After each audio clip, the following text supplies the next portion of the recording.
जय श्रीराम, रामकृष्ण हरी, जय मल्हार, जय शिवराय, जय भीम, जय लवजी.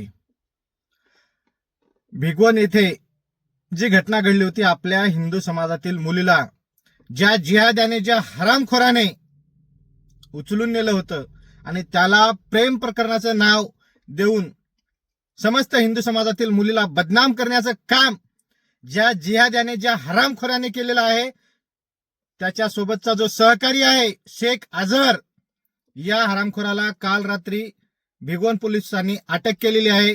सर्वप्रथम मी ग्रामीण पोलीस अधीक्षक यांचे आभार व्यक्त करतो की देर आहे दुरुस्त आहे, आपण अटक त्याला केली त्याबद्दल मी आपले आभार व्यक्त करतो. त्याचबरोबर सन्माननीय आमदार गोपीचंद पडळकर साहेब यांनी या प्रकरणाचा पूर्ण पाठपुरावा केलेला आहे. त्याचबरोबर या जिहाद्यांना कडक शब्दात शासन व्हावं यासाठी प्रशासनाला सूचना देखील दिलेल्या आहेत. सत्तेत असताना देखील सत्तेच्या विरोधात जाणं सोपं नसतं, ते काम पडळकर साहेबांनी केलं आणि ते फक्त आणि फक्त आपल्या हिंदू समाजासाठी. उद्या सोमवारी इंदापूर तालुका असेल, दौंड तालुका असेल, बारामती तालुका असेल, हा पूर्णपणे कडकडीत बंद राहणार आहे.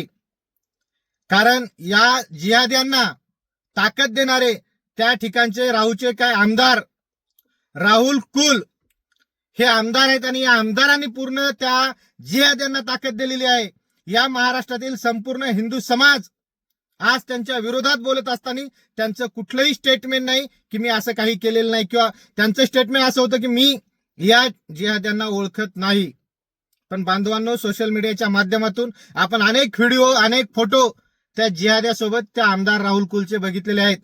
त्यामुळे या आमदार राहुल कुलचाही जाहीर निषेध करतो. येणाऱ्या काळात याच्यावरती गुलाल पडणार नाही याची पूर्ण काळजी हिंदू समाज तसेच धनगर समाज घेतल्याशिवाय राहणार नाही.